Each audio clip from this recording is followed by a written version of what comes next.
In these last three videos, we're going to look at care and compassion for others. Another way of looking at it is to say we're going to look at our ethics and values, because our ethics and values in a spiritual context, in a context of love and compassion and consciousness, need to express themselves in care for others.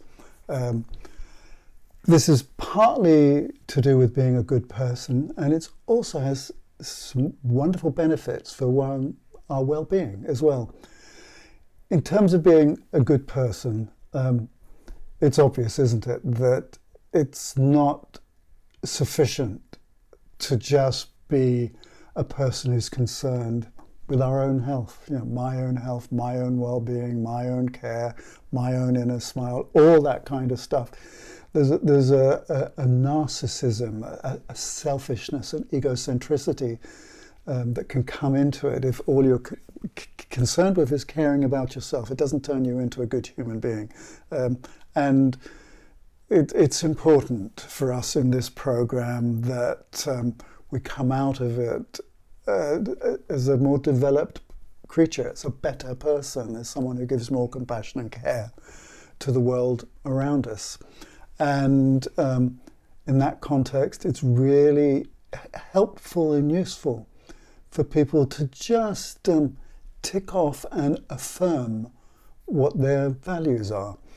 And equally, there's something really wonderful about the fact that nature, Mother Nature and evolution has done something very clever in terms of us as human beings. It's made it so that when we give care and compassion to other people or objects or animals, when we give care and compassion, it also creates a neuroendocrinal or hormonal state in us, which is good for our own health. It again, it inhibits the production of the hormones of anxiety, adrenaline, cortisol, and triggers the well-being soup of benevolent hormones, neuropeptides. So if you go to the course book, you will see that there's a very clear statement that the world's religious, spiritual, and philosophical traditions ask us to be caring. It's just normal, isn't it? So in this context, look, we've made a list of ethics, and it's useful for you to tick off the ones that for you are important. Apology, benevolence, compassion, dignity, harmlessness, freedom, kindness, tolerance, vegetarianism, peace. Go through this list and just tick off the ones that are important for you and add any others that for you are relevant, and then just write a little sentence that says, using the words that you've ticked above, write a little sentence that says, my highest values are. For me, it would be compassion and social justice. My highest values are compassion and social justice. I believe in them, and they guide my life.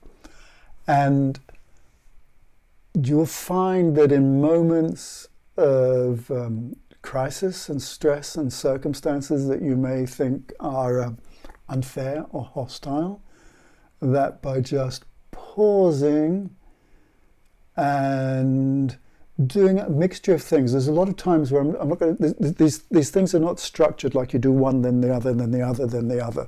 But we've got a little mixture here of, if you were to pause and go, okay, I'll think of something I love for a moment, I'll connect with the universe, I'll inner smile, and at the same time I will remind myself my highest values are, in my case, compassion and social justice. That something shifts in how you think and feel about the circumstances you're in. It means that you're aligning yourself with a life that has meaning. You know that between birth and death, you're growing in care, compassion, love, consciousness, wisdom, and part of that manifests as caring and service to others. And one of the ways of naming that service and care to others is to have an awareness of what your values are, and to be able to, at least to yourself, articulate them, communicate them, and assert them. Everybody has them who's a good person, and just have them in your mind as something that's almost like sitting on an internal altar or sacred space in your psyche. There's this altar, and on it are your values, in my case compassion and social justice, and they're just sitting there reminding me of what actually guides my life. And you find as you package that into all the other work we've done so far that it can be very powerful and helpful. And to be honest, at a gut level, it's good that we know our values and that we care for others. And it has this remarkable spillover of benefiting our own well-being.